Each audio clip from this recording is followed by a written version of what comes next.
YCP విద్యార్థి యువత పోరు కార్యక్రమం భాగంగా నిరుద్యోగుల పక్షాన వైసీపీ యువజన విద్యార్థి విభాగం ఆధ్వర్యంలో అమలాపురం కలెక్టర్ కార్యాలయం వద్ద జరిగిన పోరుబాట నిరసన కార్యక్రమం నిర్వహించారు. ఈ కార్యక్రమానికి జిల్లా నుండి భారీ ఎత్తున వైసీపీ పార్టీ శ్రేణులు తరలి రావడంతో అమలాపురం కలెక్టర్ కార్యాలయం ఎదుట పోలీసులు భారీ బందోబస్తు ఏర్పాటు చేశారు.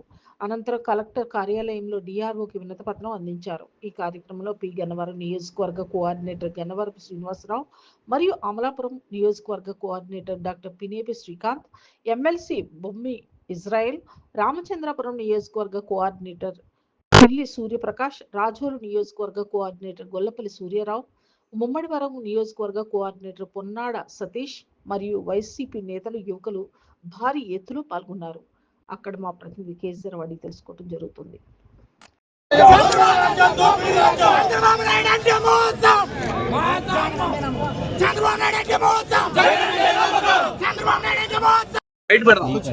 అందరికీ నమస్కారం. ఈరోజు అంగన్వాడీ వాళ్ళు వెయిటింగ్ అండి. అందరికీ నమస్కారం. ఈరోజు మా వైఎస్ఆర్ కాంగ్రెస్ పార్టీ గౌరవ అధ్యక్షులు శ్రీ జగన్మోహన్ రెడ్డి గారి పిలుపు మేరకు మరి కూటమి ప్రభుత్వం వచ్చి సంవత్సరం అయ్యింది. సంవత్సరం అయిన తర్వాత నుంచి ఫీజు రీఎంబర్స్మెంట్ కానీ లేదా లోకేష్ గారి యువగాలం పాదయాత్రలో ఆయన ఉద్యోగ అవకాశాలు కల్పిస్తానని చెప్పాడు. ఉద్యోగాల అవకాశాలు కల్పించడం కాదు కదా, కల్పించని పక్షంలో ప్రతి ఒక్కరికి కూడా ప్రతి నెల 3,000 ఇస్తా అని చెప్పాడు. ఉద్యోగ అవకాశాలు కల్పించే అవకాశం కాదు కదా, కనీసం ఇప్పుడు దాకా నిరుద్యోగ అభివృద్ధి కూడా ఇప్పుడు దాకా ఏ ఒక్క మనిషికి రిలీజ్ చేసిన దాఖలాలు లేవు. ఆ రెండింటిపైన ముఖ్యంగా ఈరోజు మేము మా జగన్మోహన్ రెడ్డి గారి పిలుపు మేరకు రోడ్డెక్కి నిరసన చేయడం జరిగింది. నిరసన చేసి మరి కలెక్టర్ గారికి స్పందన కార్యక్రమంలో వినతిపత్రం ఇవ్వడం జరిగింది. మా వైఎస్ఆర్ కాంగ్రెస్ పార్టీ నుంచి మేము డిమాండ్ చేసేది ఒకటే, ఖచ్చితంగా ఫీజు రీఎంబర్స్మెంట్ అతి త్వరగా రిలీజ్ చేయాలి. మళ్ళీ రీసెంట్గా కూడా మరి మా పాలనలో ఉన్నప్పుడు అమ్మఒడి అని మేము ఎలాగైతే 15,000 ఇచ్చామో మరి తల్లికి వందనం అన్న కార్యక్రమం పెట్టి వీళ్ళు కూడా అదే రకంగా 15,000 ఇస్తామని చెప్పారు సార్. మరి ఆ రోజు జగనన్న 15,000లో కూడా 1,000 రూపాయలేమో టాయిలెట్ క్లీనింగ్కి, లేకపోతే 1,000 రూపాయలేమో స్కూల్ మెయింటెనెన్స్కి ఆ రోజు మరి ప్రభుత్వం తీసుకునేటప్పుడు గౌరవ లోకేష్ గారు ఏమని కమెంట్ చేశారు మీ అందరికీ తెలిసే ఉంటుంది. ఆ 2,000 జగనన్న పాకెట్లోకి వెళ్తున్నాయని చెప్పాడు. మరి అప్పుడు ఏ ఆధారాలు ఉన్నాయని చెప్పి లోకేష్ ఆ రకంగా మరి కామెంట్ చేశారు. ఈరోజు మరి మేమంటుంటే లోకేష్ గారేమో అంత కోపం వచ్చేస్తుంది, అర్జెంటుగా స్టేట్మెంట్ విత్డ్రా చేసుకోవాలని చెప్తున్నారు, ఆధారాలు ఉండి చూపించాలంటున్నారు.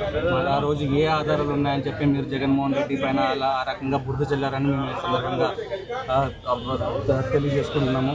అంతేకాకుండా unified district information for school education UDISE యొక్క వెబ్సైట్లో, గవర్నమెంట్ వెబ్సైట్, దాని లెక్కల ప్రకారం మన ఆంధ్రప్రదేశ్లో ఉన్న స్టూడెంట్స్ ఎంతమంది అంటే 87 లక్షల మంది. 87 లక్షల మందికి మరి స్టూడెంట్కి 15,000 చొప్పున ఇచ్చుకుంటే అయ్యేది ఎంత? 13,000 కోట్లు. మరి రీసెంట్గా రిలీజ్ చేసింది ఎంత? మీ అందరికీ తెలుసు కదా, 7,000 చిల్లర కోట్లు రిలీజ్ చేశారు. సో 7,000 చిల్లర కోట్లు మనం లెక్కేసుకున్నా కూడా ఎంతమందికి వెళ్తుంది అది చూసుకోండి. 13,000 కోట్లు ఎక్కడ, 7,000 కోట్లు ఎక్కడ? అంతేకాకుండా సరే వీళ్ళు 1,000 రూపాయలు స్కూల్ మెయింటెనెన్స్, 1,000 రూపాయలు టాయిలెట్ మెయింటెనెన్స్ కట్ చేస్తున్నారు. సో 13,000 చూస్తున్నారు. 13,000లో కూడా మరి అందరికీ స్టూడెంట్స్కి ఇచ్చినట్టయితే అది ఎంతమందికి అవుతుంది?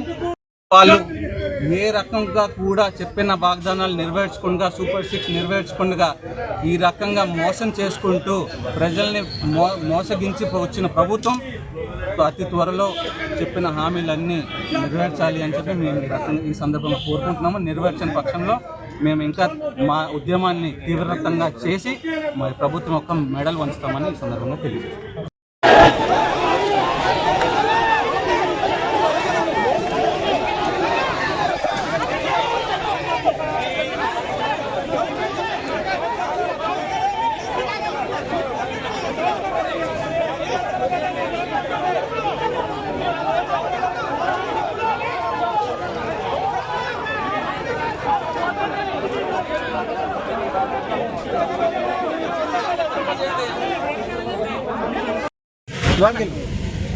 అందరికీ